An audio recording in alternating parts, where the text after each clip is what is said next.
There was a man I know, not a patient, just someone I passed in the hallway once, who stopped me and said, almost as a joke, "Doctor, is there a cure for feeling like everyone got the manual for life except me?" He laughed when he said it, but his eyes didn't.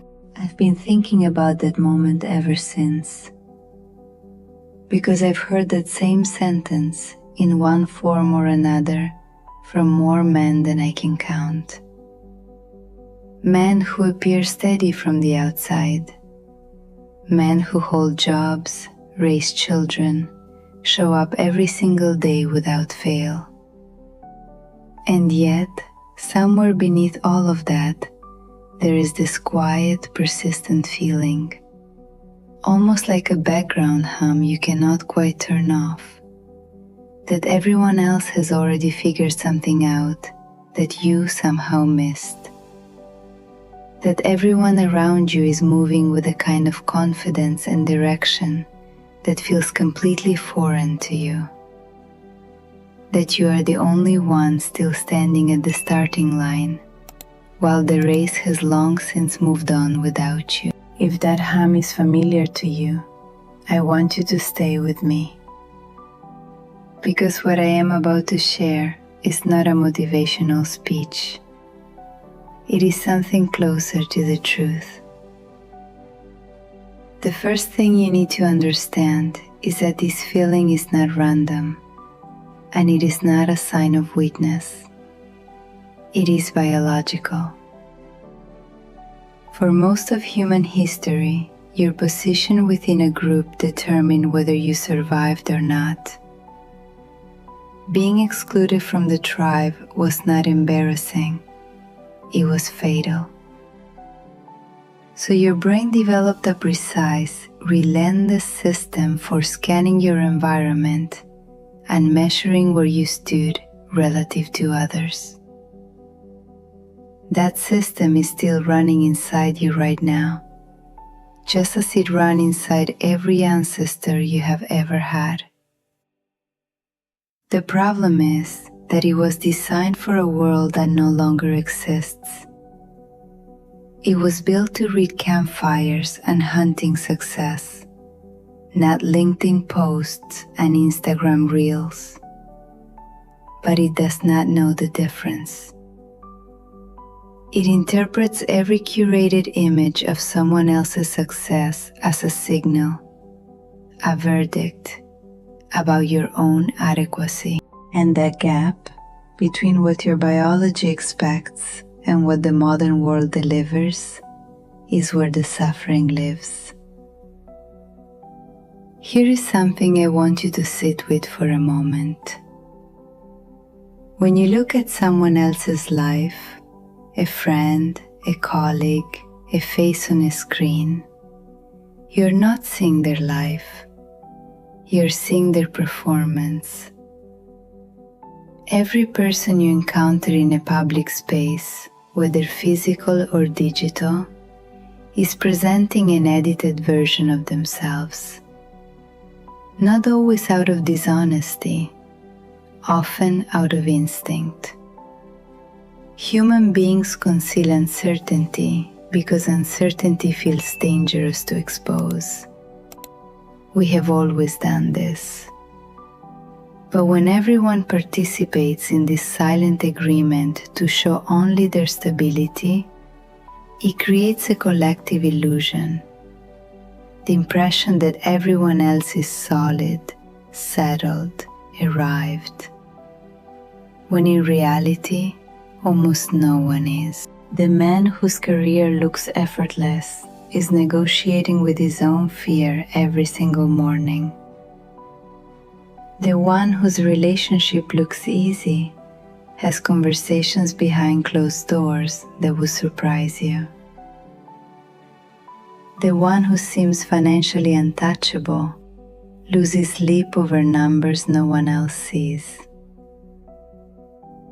You are comparing your complete interior experience, the doubt, the confusion, the 3 a.m. questions, to someone else's carefully constructed exterior. That is not a fair comparison. It was never designed to be. In my years of clinical practice, one pattern returns more consistently than almost any other, and it appears most often in men. It is the belief that everyone else crossed some invisible threshold into certainty.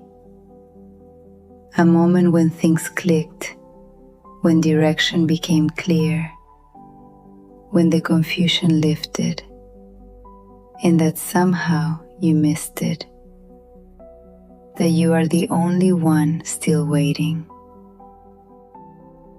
But I have to tell you something that I have observed in room after room, across years of honest conversations. That threshold does not exist.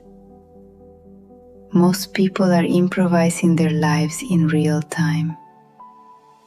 They are responding, adjusting, recalibrating. There is no universal arrival point. There is only the continuous, often invisible work of moving forward without a complete map. The sense that you are behind is almost never a reflection of reality. It is a reflection of comparison. And comparison, by its very structure, is designed to make you feel inadequate, because you are always measuring your full reality against someone else's partial projection. From a medical perspective, this matters more than people realize. When the brain enters a prolonged state of perceived inadequacy, it is not simply an emotional experience. It activates stress pathways that are physiologically real. Cortisol, your primary stress hormone, rises.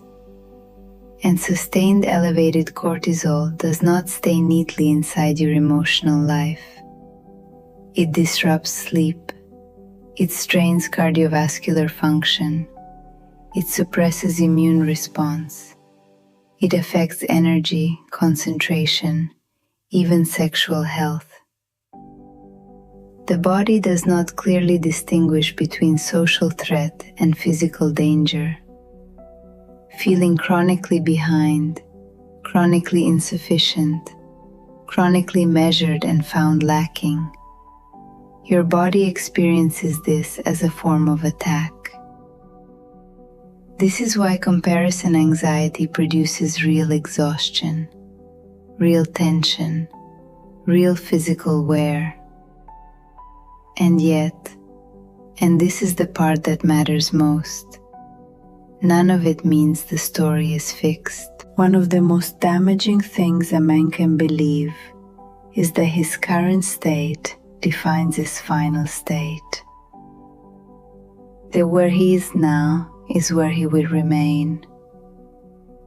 But identity is not a destination you reach.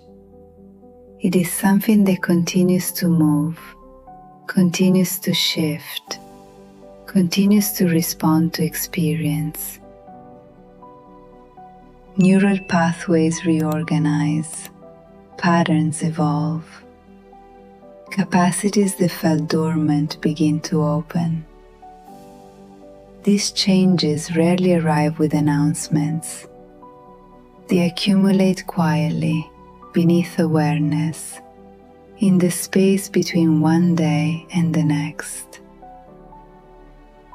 You may feel as though you're standing still, but standing still is often an illusion created by familiarity. You adapt to your own growth so seamlessly that you stop being able to see it. Change is far easier to detect from the outside than from within. This does not mean nothing is changing. It means you have integrated the change so completely that it no longer feels like change. I have sat across from men who were convinced, absolutely convinced, that they had missed their moment, that whatever window existed for them had already closed. And I have watched those same men, over time, build lives of genuine meaning. Not because certainty suddenly arrived, not because the comparison stopped, but because they made a decision to move while uncertain, to act without complete clarity, to stop waiting for the feeling of readiness before beginning. Confidence, it turns out, does not precede action, it follows it. It is built from evidence accumulated through living, not from conviction summoned out of nowhere. The question that matters, clinically and humanly, is not whether the urge to compare will ever disappear. It likely won't, not entirely. It is too deeply wired.